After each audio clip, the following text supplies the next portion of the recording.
Hi everyone, and welcome to Musings. I'm your host, Daft Timon, as usual, of course. And this time around, I'm just going to be talking a little bit about some stuff in the news regarding the NHS.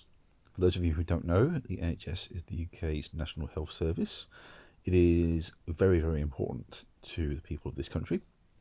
It provides free care at a point of action, if you like. So if I were to break my toe, as an example, fingers crossed, hopefully not, of course, but if I did, I can go down to the hospital, to wherever, doctors, and they'll treat that free of charge.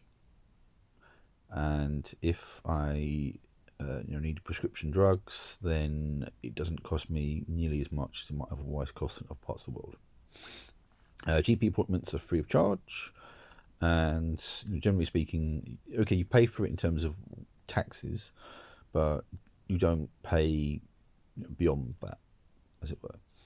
Unlike some parts of the world where if you were to break your toe or even just see your doctor, you can be charged hundreds of dollars, for example, in America, for that kind of service. So needless to say, the NHS has become a very important institution in this country, and it's in need of a bit of TLC right now, what with the coronavirus taxing the brave sort of nurses and doctors working tirelessly to try and help people suffering from COVID-19. So not only have the Tories not decided to give a pay rise to nurses, who are arguably the most frontline of all the frontline services in the battle against COVID-19, but they recently voted against means of protecting the NHS from being part of any kind of trade negotiations in a post-Brexit world. Prior to the last year's election in December, there were concerns, and Boris Johnson, our Prime Minister, assured us this wouldn't happen, that the NHS would be open to being sold off in some way, shape or form as part of deals with Donald Trump's America. Now, this obviously would be very bad. I think most people can agree that we don't want Donald Trump and his ideas infiltrating the NHS. We don't want the NHS to be cut apart, and we don't need a US-style healthcare system in this country. We don't want to end up with that kind of scenario. So, having been assured this wouldn't be the case, why then have Tory MPs voted against a measure designed to make sure the NHS is protected? Why would they do that? I don't understand why they would do that if they're not going to start cutting apart and selling off parts of the NHS. Very peculiar behaviour. Also, they've voted against means to ensure the quality of food standards remains high in a post-Brexit world, and against animal welfare issues. So, again, what's that about? One of the things we don't want either coming into this country is a flood of cheap and nasty food products. Again, to look at Trump's America, the standards of sort of food and drink over there are lower than ours, and we don't want things like this chlorinated chicken and stuff like that getting into our markets. It would be just awful. So why are the Tories voting down measures to prevent that as well? Could it be possibly, surprise, surprise, that Boris Johnson and his bunch of elitist Tory ministers lied to us at the election? Who could have seen that coming? And yeah, that was sarcasm, by the way.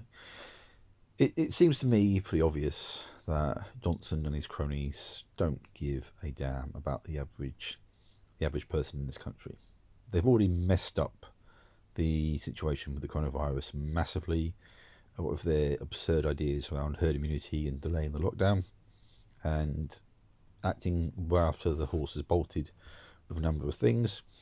And they clearly want Brexit to happen because it will benefit a small number of people, powerful perhaps business leaders.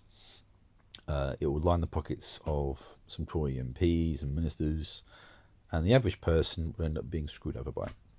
I don't doubt that for a second. And, well, personally, I thought Brexit was a bad idea to start with.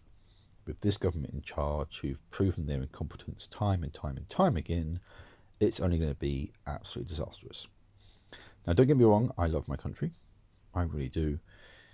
But at times like this, with a no-deal Brexit on the horizon, which we've been told by the government would be a very bad idea, and yet, suddenly they seem to be pushing for it. At times like this, it makes me think, what, if I had the means to emigrate somewhere, take, for example, New Zealand, who have managed to kind of crack COVID-19 on the head, I would. I'd take my family, my loved ones, and I would get out of here before everything really does hit the fan.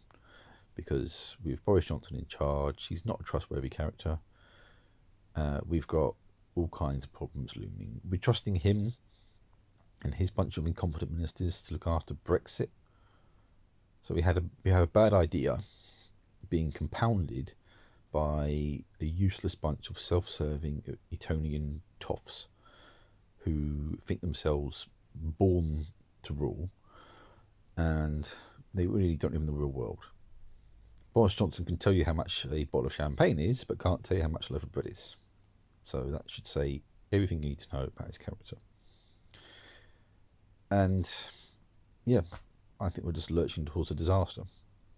With Brexit, with the NHS, with so many things. And it's going to be up to us, the ordinary people, to say no. When we get a chance at local elections, next general election, if we want to protect what we love, then we need to ask the Tories to do it, because they are useless. They've proven that over the past few months with the coronavirus business, and now it becomes abundantly clear that their statements about protecting the NHS were lies, which is going to be the death knell for not only the NHS, but for many, many people who depend upon it. We're going to end up in a situation where we have to choose between medical bills or food on the table, because that's what happens to people in America right now, and we don't need that here. But that's what the Tories will deliver if things carry on going the way they are. So I would just say, look, write to your MPs, especially if you live in a Tory constituency like I do. I've actually written to my local MP, who I know for a fact voted against this measure to protect the NHS, but I've written to him anyway.